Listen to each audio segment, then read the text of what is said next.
Get started.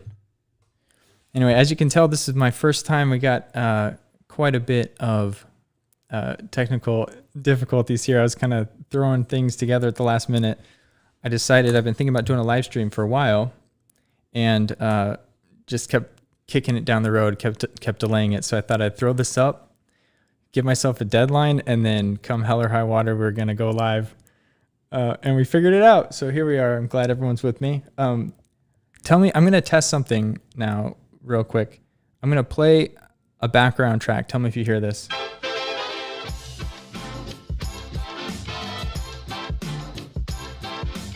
Just leave a comment in the YouTube chat window if you can hear that. This way I can do a little bit of mixing over here. I have this device. I haven't played with it. Hear people saying, Brian says sounds good. Can you hear that audio, or do you just hear my, okay, cool. Awesome. Well, I'm not going to take too much more time here. We're going to get right into the show real quick. Let me just bring the volume down on this background track. Again, my name is Austin. Thank you for joining. I'm excited. We got 20 people watching right now. This is great. I didn't really know what to expect. But started this channel because I had a love of old time radio. I grew up listening to it as I fell asleep. My parents bought me like a set of cassettes from Costco, I think at the time. So grew up listening to Dragnet and Suspense were the main shows I would fall asleep to. And judging by the comments, seems like many of the younger listeners to the show also got introduced in the same way, or they, were now accustomed to falling asleep to old time radio. So that's fun to see. I'm shooting this in my garage. I built this last week, just a piece of plywood with some old signs on it. The internet is it's a bit spotty out here. I'm just on Wi-Fi. So next time we do this stream, I'm going to have Ethernet, but hopefully YouTube tells me the stream cuts out a little bit. If that happens, I apologize. So as you've noticed, I have a lot of OTR content up on YouTube in video format. It took a while to create all that, to render all that. So I've kind of focused more on creating these podcasts that will focus on a particular old-time radio program, like have one for Dragnet, have one for Suspense. And just like this YouTube channel, everything is put in chronological order as it aired, and you can listen to it on the go or as you fall asleep. So if you haven't seen that, it's at otrpodcast.com, OTR for old time radio, podcast.com. They're all free. It's behind a little like email sign up. I don't spam you, but I just wanted to plug that before we got started. I'm hoping today, as we listen to the episode, I've picked Suspense. It's episode, let me see what episode it was. Episode 24. It's The Pit and the Pendulum. I picked one that I hadn't heard yet. There's hundreds of these I haven't heard, so I'm hoping that this is a good one. I just want to play it. We can listen to it together. It's 28 minutes. We can listen to it together. I'll go on mute, but I'll be interacting in the comments. I want to, we'll just be like one big family huddled around the radio back in the day. And then after the show's over, I'll come off mute and answer any questions that you guys have. But just, wanted to get a bunch of us together that like old time radio and kind of share this experience.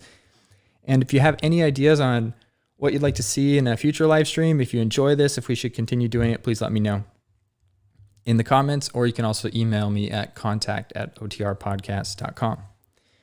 Anyway, thanks all for coming. This is pretty cool. There's 28 people right now, so I'm going to hit play on the show. Enjoy.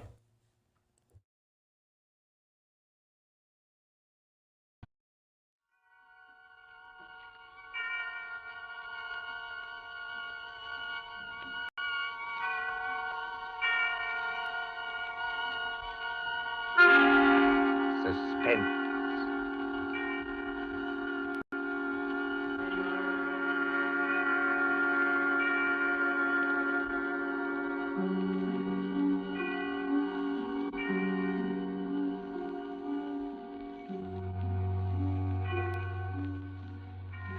This is your narrator, the Man in Black.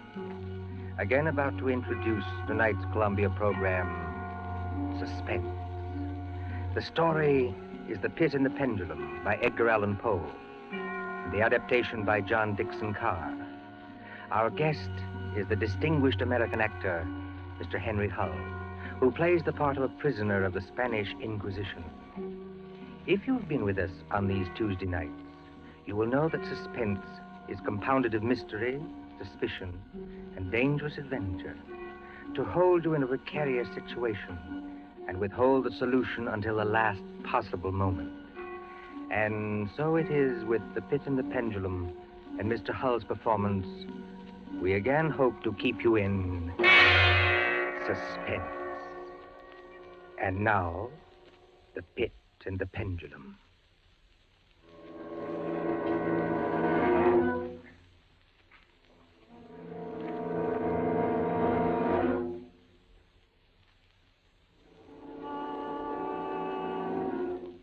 I was sick unto death with that long agony. And when at length they unbound me and I was permitted to sit, I felt that my senses were leaving me. The sound of the inquisitorial voices seemed merged in one dreamy, indeterminate hum. Yet, for a while, I saw, but without terrible an exaggeration, I saw the soft and nearly imperceptible waving of the sable draperies on the walls of the room. I saw the flames of the 7 tall candles which burned on the table. I saw the lips of the black-hooded judges, and these lips appeared to me white as paper, white as horror. I saw them writhe with a deadly locution. I saw them fashion the syllables of my name. Jean d'Albret, Captain Jean d'Albret. Good fathers, gentlemen. We hear you, my son. I am very weak and infirm. I've been confined for many months in a dungeon. I've been tormented by nightmares. Conscience, one trusts. Pray silence, Fra Antonio. Even now, I have no knowledge of where I am or to whom I may be speaking. You are speaking to me, my son. I am Fra Pedro de Espela, prior of the Dominicans of Segovia and Grand Inquisitor of all Spain. Is this the court of the Inquisition? It is. Oh, then God help me. He will help you, my son, if you trust him. But I am a French officer. That is true. A soldier and creature of the arch-fiend Napoleon Bonaparte. But a French officer nonetheless. A prisoner of war. By what right do you try me in this court? Let the clerk read the charges against this prisoner. Pray silence while the clerk reads the charges. The charges against the prisoner are as follows. Imprimis, that he is one Jean d'Albret, a captain of artillery in the army of Bonaparte, so-called Emperor of the French. This means nothing, as the prisoner says. It is no crime. Proceed. Item, that on the 4th day of September in the year of our Lord 1808, that said Jean d'Albret did wed to spouse and marry the most noble lady, the Doña Beatriz Valdez, niece of and ward of the illustrious... One moment. Your Excellency spoke. Fra Antonio, was any cheat employed to trap this girl into marriage against her will? No, we have no actual evidence of any cheat. Was the girl of age? I believe so. Then wherefore is the prisoner here? This marriage was a deplorable thing, if you like. Bonaparte himself is almost at the gates of Madrid. His general, the Tsar, menaces our city of Toledo itself. But lawful marriage, however regrettable, is no sin or crime. There are other matters in the indictment, I think. Then continue, but give us nothing that is not material. Item, that on the 12th of October 1808, the said Jean d'Albret, being in command of a 5-gun battery of light artillery, did direct the fire of his guns against the holy church of St. Martha the Innocent. What? And thereby of his wicked malice destroyed that church utterly. Captain D'Albret, is this charge true? It is, yes. You admit it? Good father, hear what I have to say. The church blew up, I think. Would you boast of your sin, young man? It blew up because it was stored with kegs of gunpowder for your army. I had every right to fire on it. And that is all the defense you have to make? I tell you, I had every right to fire on it by military law. There was... Is military law above God's law? I don't know. I did my duty, that's all. Long live the Emperor! Captain Dalbray, mark what I say. No man, however great his heresy, is ever condemned to be burnt in the fire. Fire! The fire. If he first recant and acknowledge the error of his ways. But for you, Jean d'Albret, there can be no mercy, no pity, no atonement. The only sentence of this court can be death. Death. Yes. The secular or government arm to which we must release you has devised two ways of punishment in cases such as yours. You hear the tolling of the bell? I hear them. It is the procession of the condemned going to the auto da fe. Soon the yellow light of the flames will stream through the windows and flicker on floor and ceiling. Nunc et in hora mortis intuit manibus Domine. Most of those condemned out of mercy will be strangled before they are burned.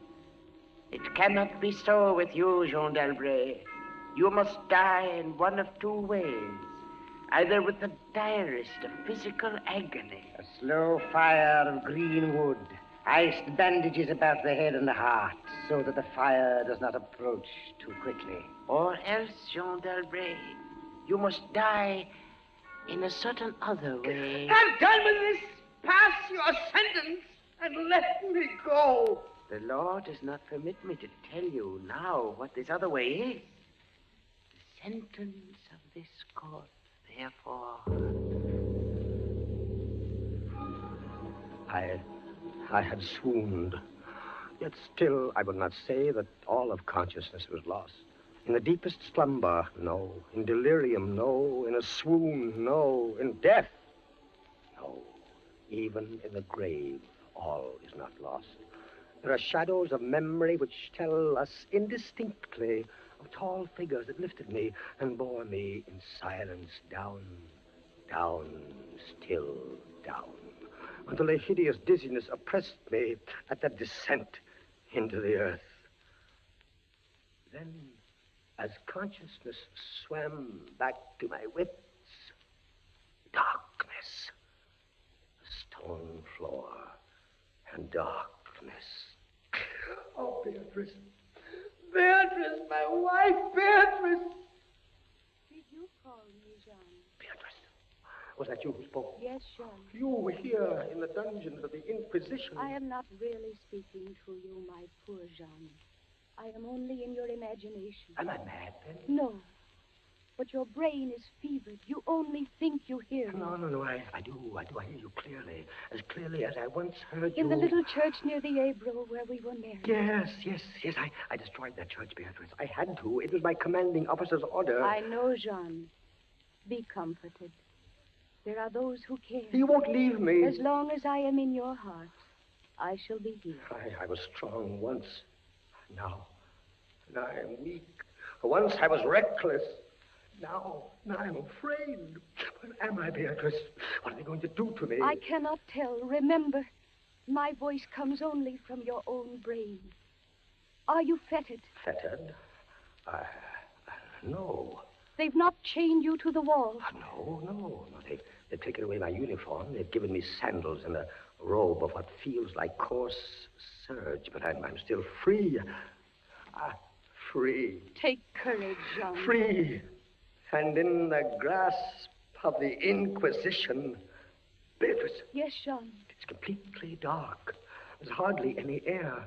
I dread to get up. I dread to stretch out my hand. Suppose they've buried me alive. Courage. Can you stand up? I think so, yes. Then walk. Walk as far as you can. Measure the limit of the cell.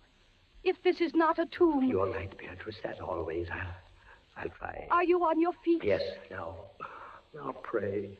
Pray for a poor devil who always meant well. 1 pace, 2 paces, 3, 4. You are very weak, Jean.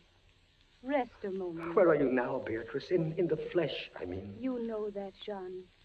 In the old house by the olive grove. scorned of my people. Yes, I know it. Each morning I climb to the hilltop and watch. Go on, go on. Sometimes I think I hear gun wheels Yes. rumble in the hills. Yes. And long-moving columns Yes. with the red dust rising above Go them. on, go on. First come the heavy cavalry in plume-crested helmets. Yes. On their flanks, wheeling like hawks, light hussars in blue and scarlet. And behind them, in a glitter of bayonets as vast as light points on the sea, Yes.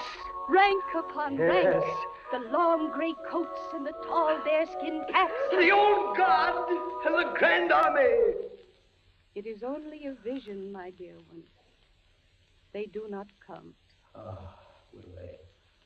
Will they ever come, Beatrice? I cannot tell. Then I must face what has been prepared for me. Walk again, Jean. Try. Keep your hand in front of you. This rope, it impedes me, and the floor is treacherous with slime. But I'll try. 4 paces. 5, 6, 7. It can't be a tomb. 8, 9. Look out! I'm all right.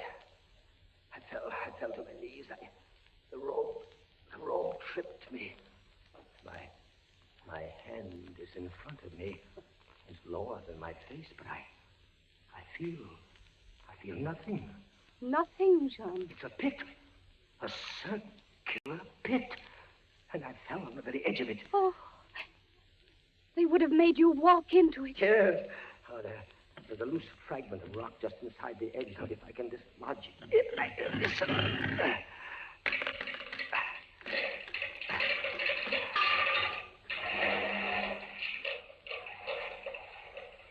Water.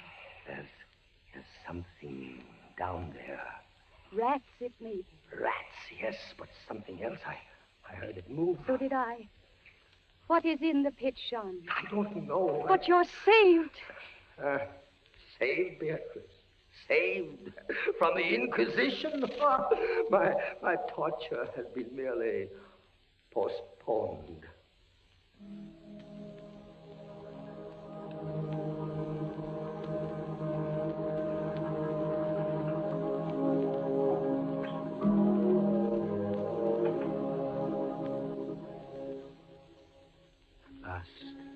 A deep sleep fell upon me.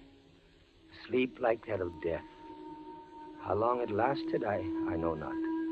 But when I opened my eyes once again, I could see. Yes, see.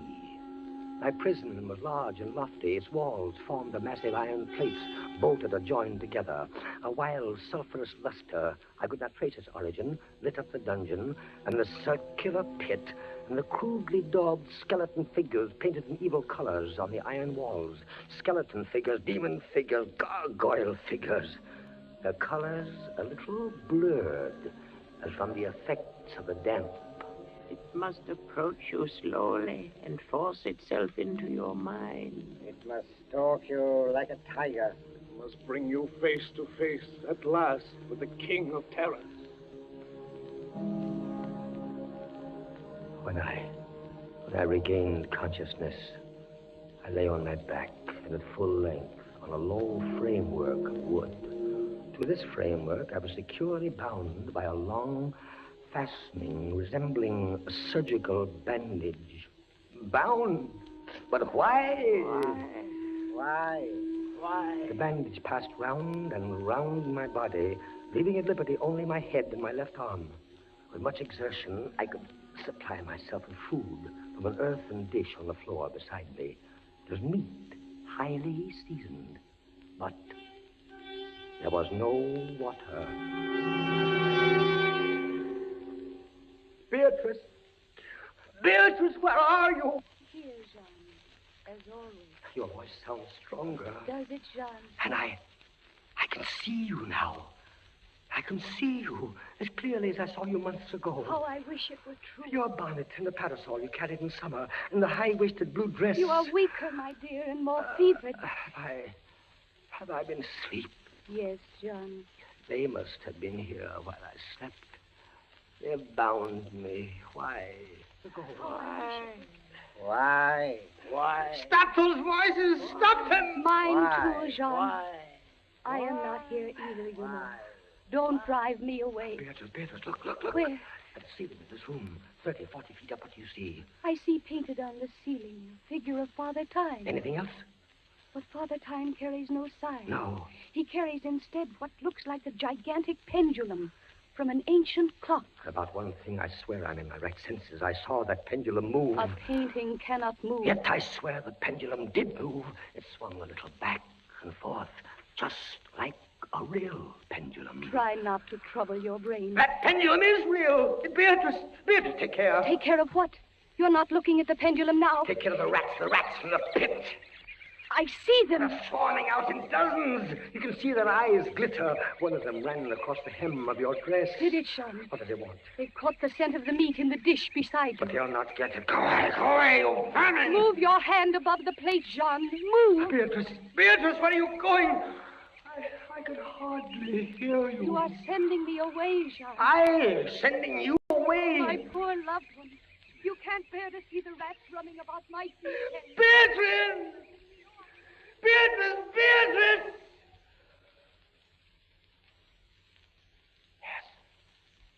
Yes, it's true. In a cell swarming with vermin. There are others I had rather see here. I'd rather see. Did you call me, Captain Dalbray? Then in spirit, I am here. Who are you? Don't you recognize me? No, I do not. I am that second Inquisitor, Fra Antonio, whom you thought unfair at your trial. But we were not unfair. We administer the law, that is all. Go. I command you, go.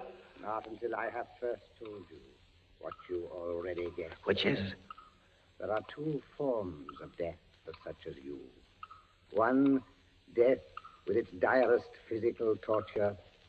The other, death with its direst mental torture. And I have been condemned to the second. Your guess is good. Listen. Do you hear anything? Yes, I do. I hear something. Turn your eyes upwards. Look at the ceiling. The pendulum. Aye, the pendulum. It's descended. Only a foot or so as yet. As you notice, it is not really a pendulum. Its underside is a crescent, formed of razor-sharp steel. You mean? A ponderous weight, Captain Dalbray. Its movement is slow now, but soon it will take on momentum. It will swing wider and wider, 30 feet perhaps. Presently, as it swings, you will hear it hiss, and with each broad movement, it will creep a trifle lower. Steel is directly above me. Yes, above the region of your heart. Lie still and look up at it. How long before? You need have no immediate fear. It will not be too soon. But how soon? Who can tell? In the name of pity, give me some answer. Hours, perhaps days. It's beginning to swing wider. I can't take my eyes from it. Its glitter fascinates you, eh? See how it shines in that wild light. And this is your utmost refinement in cruelty. The law, Captain Dalbray, is never cruel. And now, still in spirit, I leave you to your meditations. It will not be too soon. Minutes, hours, days.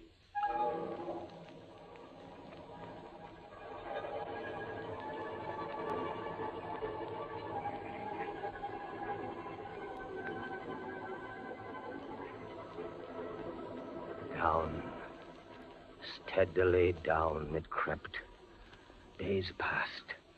It might have been many days before it swept so closely as to fan me with its morbid breath.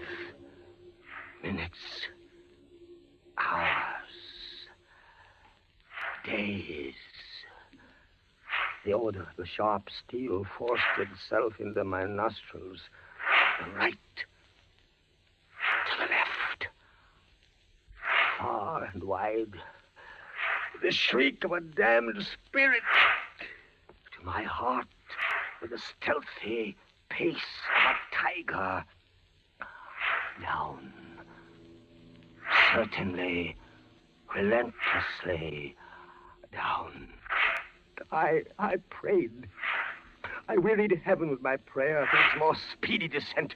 I grew frantically mad and struggled to force myself up against that swinging, glittering death. Of no avail. Down, still unceasingly, still inevitably down, the sharp steel flashed past within 3 inches of my chest. Beatrice! John? Beatrice, Beatrice, where are you? I heard you calling, John. I am here. It is a strange thing, Beatrice. I'm quite calm. You are resigned, then? No, that is the strange thing. Even now, I am not resigned. Is there a way out? How can there be? 10, 12 more vibrations, and will fray the serge of my robe. Only lightly as a razor in a delicate hand. There will be many sweeps before it bites deep. No, I can't escape it. You kept me away from you, John. You locked me out of your thoughts. If I am here only in your thoughts, why should I fear the rats? The rats! You open your eyes and your eyes blaze. What is it? The rats! Do they still swarm here? Across the floor and over the meat platter. They have taken nearly all your Yes, food. yes, of course, they're ravenous, and they have sharp teeth. Well... The meat is oily and spiced. If I take what remains of it, scatter, you vermin! And rub that meat from the bandages that hold me here. Try it, John, try. It may be too late. If I move my body a fraction of an inch up. Try it, I tell you, try. Ah, but look, they scatter as soon as I do try. But they are watching you. I can see their eyes glitter. They're creeping back. Can I stand the rats crawling across me? Can the flesh bear it? One of them has leaped on the wooden framework. Another follows. They're gnawing at the bandage. 7, 8 more sweeps of the pendulum. But the bandage give way. A little. Lie still, Jean, lie still. 10, 12, a dozen rats now. Is death, I wonder, worse than this disgust? A dozen sharp knives could do no better. The bandage is loosened to ribbons. Now, if you move sideways, carefully, and drop to the floor. Ah, Beatrice, I can't move. My arms and my legs are numb. There is no power. The steel has frayed your robe. A minute more will be too late. Try. Then with all the strength that is in me, and all the hate that I bear my enemies. Free! A second frame. Free. Jean. The pendulum stops. They are drawing it back up through the roof. Each move I make is watched. You never doubted. Yet with all they could do to you, they have failed twice. They will not fail. No more dallying with the king of terrors. What else can they do? I can't say. See how the rats gnaw in silence at that bandage. To what food, I wonder? But you escaped the pit. I escaped it once. Listen. What do you hear? A groaning. It's a grinding as of metal. It was only the cog wheels of the pendulum. I think not, Beatrice. Why not? It seemed to come from behind those iron-plated walls. It seemed to shake the dungeon as a mill wheel might shake it. Stand up, my poor Jean. Get up off your knees. I can't, Beatrice. I can't endure anymore. The paintings on the walls of this dungeon, the skeletons and imps and devils, they seem different. They are different. The colors sharpen and grow bright. The demon's eyes glare. The skeleton hands outstretch. Don't you catch even yet the odor of heated iron? Heated iron? Beatrice, my darling, I have been much humbled. But I won't have you see me in tears. I order you to go. Jean, in the name of heaven. Beatrice. You're sending me away. Yes, Jean. In the name of heaven. Go.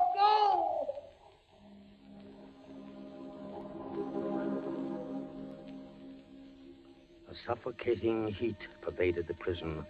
A deeper glow settled in the painted eyes that glared at me. I could draw no breath of air into my lungs. Against the loom of that fiery destruction, the thought of the pit and its coolness come like a soothing balm. I staggered to the edge of the pit. I looked into it. The enkindled walls and roof lighted it to its depths. Yet for one wild moment, even then, I refused to believe the horror of what I saw beneath me. Does the pit please you, Captain Dalbray? Not the pit! Merciful God, anything but that! And how shall you avoid it? Look. This dungeon has changed its shape. That is true. The walls are closing in. It was formerly a square, and now it is flattening Slowly toward the center to force me into the pit. Of course. It'll force you along with me. Again, apparently you must be told, Captain Dalbray, that you are speaking only to your own sick fancy. I am not here at all. Farewell. And now closer and closer grew the red burning walls, forcing me into the pit with a swiftness that left me no time for thought. I shrank back, but the closing walls pressed me relentlessly onward. At length, for my seared and writhing body, there was no longer an inch of foothold. I screamed once. I tottered on the edge of the pit.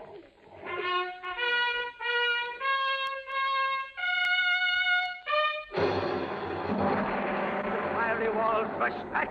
An outstretched arm caught my own as I was about to fall fainting into the abyss. It was that of General LaSalle. The French army had entered Toledo. The Inquisition was in the hands of its enemies. Vive la France!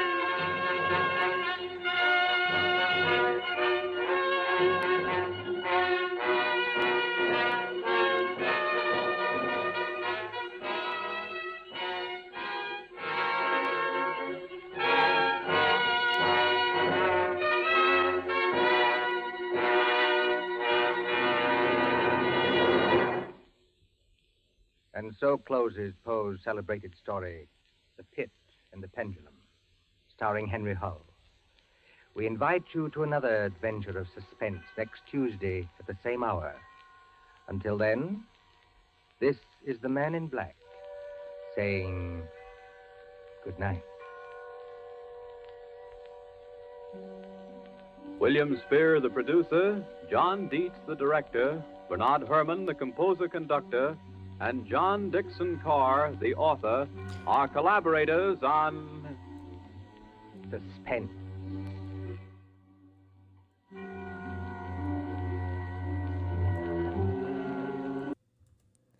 All right. I'm still trying to figure this thing out here. Maybe we should talk quietly for the people that are trying to go to sleep right now. I hadn't thought through this.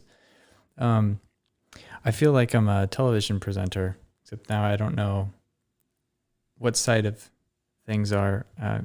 I'm backwards because the camera reverses it. But what did everyone think of that episode? I hadn't heard The Pit and the Pendulum before. I'd asked a question about this Beatrice character. I didn't know if she was part of the story, like as Edgar Allan Poe wrote it, or if she was a creation that made it easier to adapt the story to radio. I'm going to hide this little thing now. We'll get better at the transitions. So anyway, I plan to stay around for another 5-10 minutes, just chatting in the comments. If anyone has questions, I can also just read them out here and answer them live. It's been fun to see the comments. Simon says he's heard other versions many times. Simon, is that Suspense episodes, or have there been other adaptations that you've seen?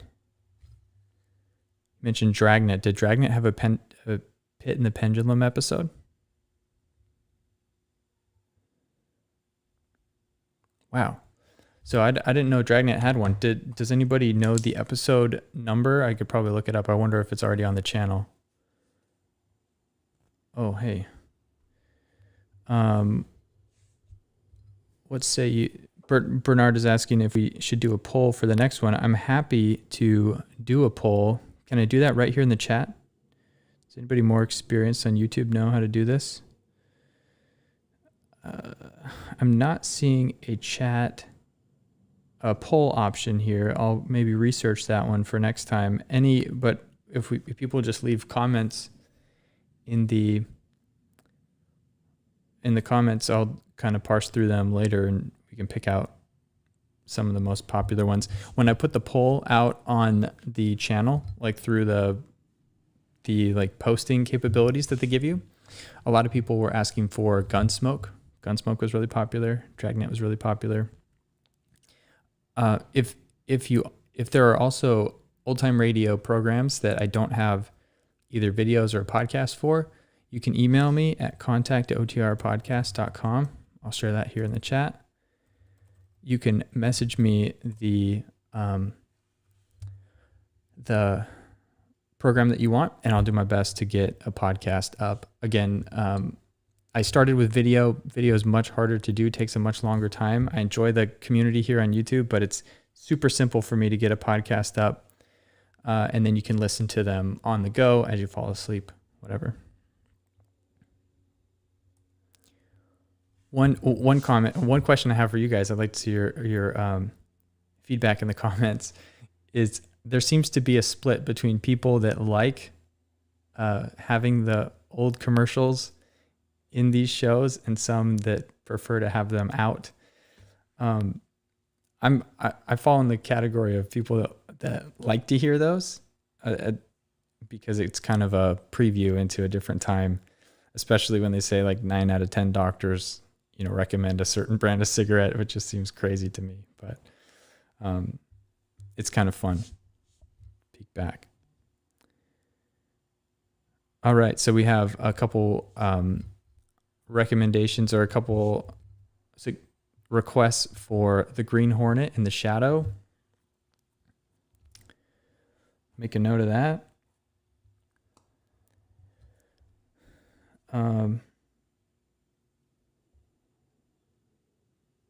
Cool. Citizen 333 says, keep the old commercials 100%. I'm with you. Random says, sometimes cigarettes even sound delicious. Sometimes. I wouldn't recommend it. But when you hear enough ads, maybe. All right. Oh, we have visitor. Simon's from England. Oh, that's a question I was wanting to ask. So I'm here. I don't know if you guys have noticed this. Over my shoulder here, there's a poster from Mount Rainier National Park. I live in Washington State, just outside of Seattle. I've actually summited Mount Rainier, which is fun. But where's everybody else from? Leave a comment there in the chat, and we'll see who's the furthest from Seattle. We have someone coming in from England. I'm gonna have to pull up. Google Maps here. Can someone beat England in terms of distance from Seattle? And then a question for Simon. Dublin, Ireland. Oh, Bernard from Dublin. Wow. So those of you that are outside the United States, how'd you get introduced to old time radio? Did you find it online? Did you have cassettes? Were these same programs broadcast there back in the day? I know that there were some like regional shows that got popular in England that some people have recommended as well that I haven't listened to, but I would like to. If there are classic Irish old time radio programs or English old time radio programs, please send me those. I'd like to listen. So let me go back here. Sarah's from Oregon. Welcome, Sarah. Brian's from Tennessee. Nick from Wisconsin. Citizen 333 is from Tacoma. Shout out to my fellow Washingtonian. Now, is it, I'm probably going to say your name wrong, Van Dyke? Oh, Van Dyke Mind Reader. It's from Arizona. Welcome. Honey Owen from Canada. This is great. Mike P from, so what is, yeah.